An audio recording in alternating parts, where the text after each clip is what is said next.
वृद्धा आश्रम शिक्षाप्रद कहानी। बहू और बेटे में बहुत झगड़े होते रहते थे। बूढ़े बाप को लेकर बहू ससुर को रखना नहीं चाहती थी।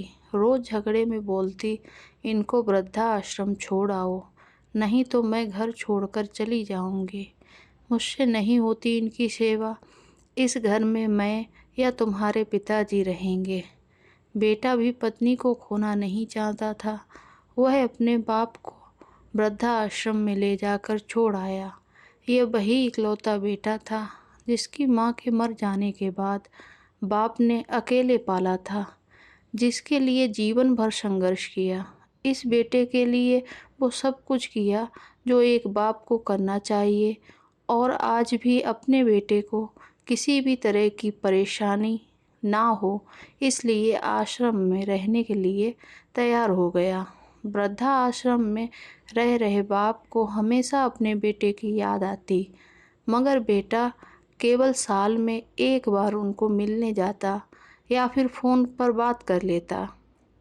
कई साल बीत गए। वृद्धा आश्रम में बेटे को एक दिन फ़ोन आया। उन्होंने कहा, बेटा जल्दी से आश्रम में आ जाओ, अपने बाप से मिल लो, वो बहुत सीरियस हैं। बेटा जब अपनी बीमार बाप के पास पहुंचा, तब वह अपनी आखिरी सांसें गिन रहे थे। बेटे को देखकर बूढ़ा बाप मुस्कुराया और बोला, कैसे हो बेटा, और मेरा पोता कैसा है? बेटा बोला, अच्छा है, अगले महीने उसकी शादी है। बेटे ने अपने बाप से उनकी आखिरी इच्छा पूछते हुए कहा, पिताजी मैं तुम्हारे लिए क्या कर सकता हूँ, बताओ। आखिरी इच्छा?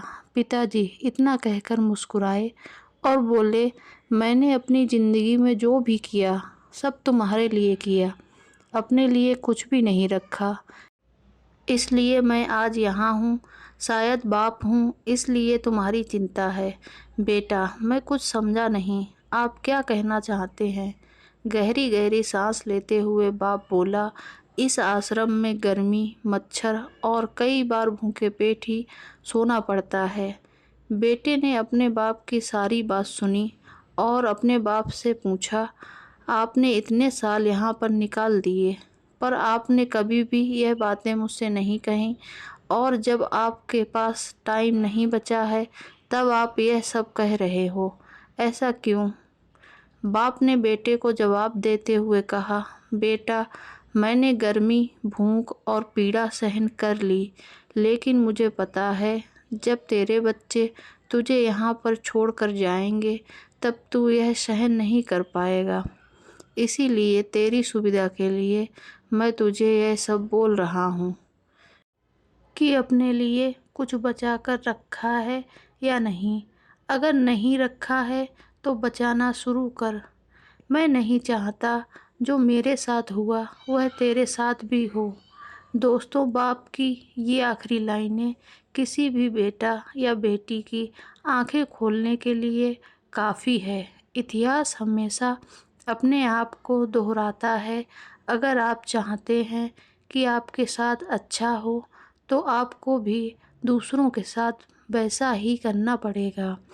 अगर कहानी पसंद आई हो तो लाइक और शेयर करना ना भूलिए। इस कहानी पर आपकी क्या राय है हमें कमेंट करके ज़रूर बताएं। चैनल पर नए हो तो चैनल को सब्सक्राइब ज़रूर करें। कहानी सुनने के लिए आपका धन्यवाद।